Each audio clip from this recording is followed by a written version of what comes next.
You don't achieve worthwhile goals quickly or easily. They take time. They take struggle.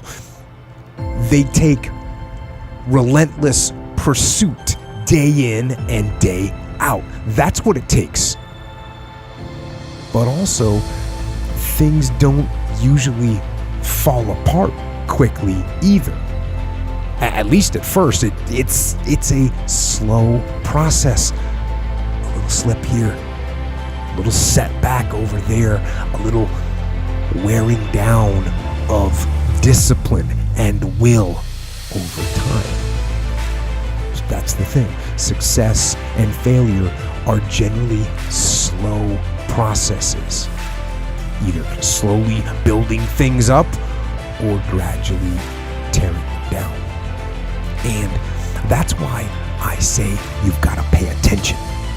You have to watch. You have to watch every single second, because those seconds, they turn into minutes, and minutes turn into hours, and hours turn into days, and days turn into years. And so that second that just went by, that counted. And so did that second. And so did that one. And in those precious seconds, you were either building or you were decaying. You were either gaining ground or you were losing ground in that second. And in every second. Every second counts. So make every second count. Well, you should be afraid of taking risks if you see something meaningful. But you should be more afraid of staying where you are if it's making you miserable.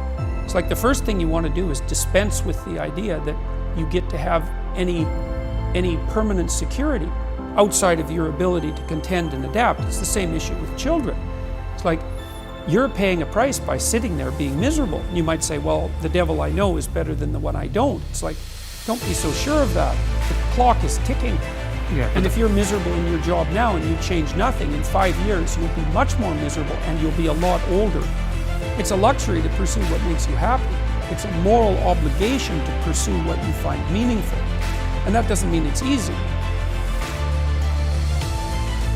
You know, if you take people, and I told you this, and you expose them voluntarily to things that they are avoiding and are afraid of, you know, that they know they need to overcome in order to meet their goals, their self-defined goals.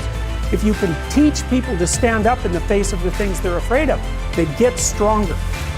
And you don't know what the upper limits to that are, because you might ask yourself, like, if for 10 years, if you didn't avoid doing what you knew you needed to do, by your own definitions, right, within the value structure that you've created, to the degree that you've done that, what would you be like?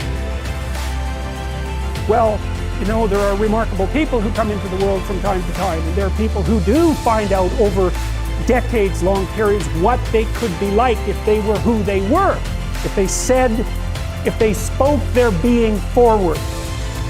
And they get stronger and stronger and stronger, and we don't know the limits to that. We do not know the limits to that. I wish I had not waited 14 years. Somebody said if you want to lose something, lose money. You can get that back. 8 out of 10 millionaires have been financially bankrupt. Walt Disney filed bankruptcy 7 times and had 2 nervous breakdowns. But don't lose time. There were 14 years I sat on the sideline. 14 years I said, I don't have an investor in me like Tony Robbins. 14 years that said, I don't have an MBA or a PhD, and I can't compete with these guys. I have the complexion of rejection. 14 years I silenced myself. Wow. And so I regret that, because there are some people that maybe if they'd heard my voice, they would not have turned to drugs. If they'd heard my voice, their lives would have taken a different direction. And I can't get those 14 years back. That haunts me, and I think that drives me when I speak with such energy. I'm trying to make up for that time, but I can't.